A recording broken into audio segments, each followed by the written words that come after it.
Saint-Pierre dans la Creuse nous conte mythes et légendes. Aux limites du Berry, de l'Auvergne et du Limousin, vous serez transporté au cœur du Moyen-Âge.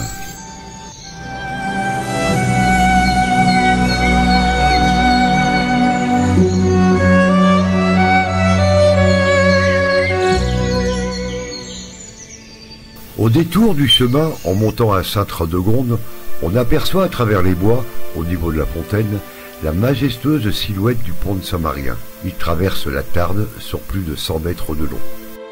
Situé entre Évaux-les-Bains et Budolière dans la Creuse, le pont suspendu traverse la Tarn non loin de son confluent avec le Cher. Sa construction a été terminée le 4 novembre 1921. Celui-ci remplace une vieille passerelle noyée après l'édification du barrage de Rosebute. Il est au milieu d'une nature sauvage où a vécu Saint-Marien. La chapelle et le cimetière tout proches sont les seuls vestiges d'un village du Moyen-Âge, le châtillon d'Entraigues, qui était encore habité il y a moins de 2 siècles.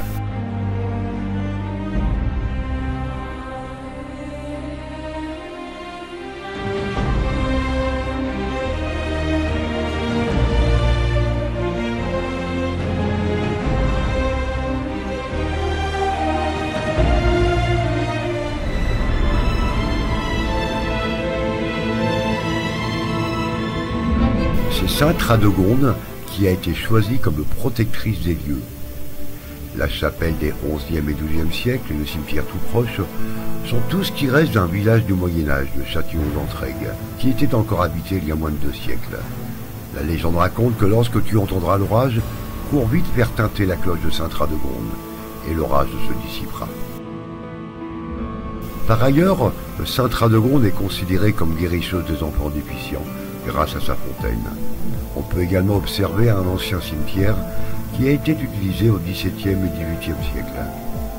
Des dalles mortuaires de pierre brute, dont certaines sont sculptées de croix, reposent à proximité.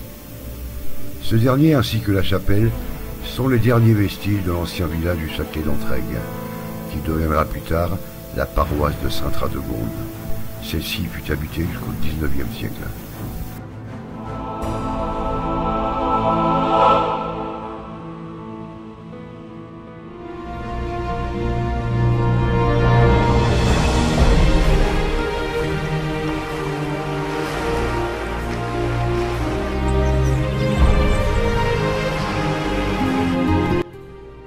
Marien est né vers le milieu du 5e siècle à Bourges. Sa famille vivait près de l'évêché. Il quitta son épouse pour entrer au monastère du Grand Pressigny, où il demeura 6 ans. Après quelques années en ermite dans la région d'Épineuil, il passa dans la région de Boussac, où le village de Saint-Marien porte encore son nom. Il se fixa à proximité du confluent du Cher et de la Tarn, dans un lieu appelé le désert de Saint-Marien, aux limites du Berry, de l'Auvergne et du Limousin, dans une région loin de toute agglomération, mais au carrefour d'itinéraires fréquentés par les voyageurs.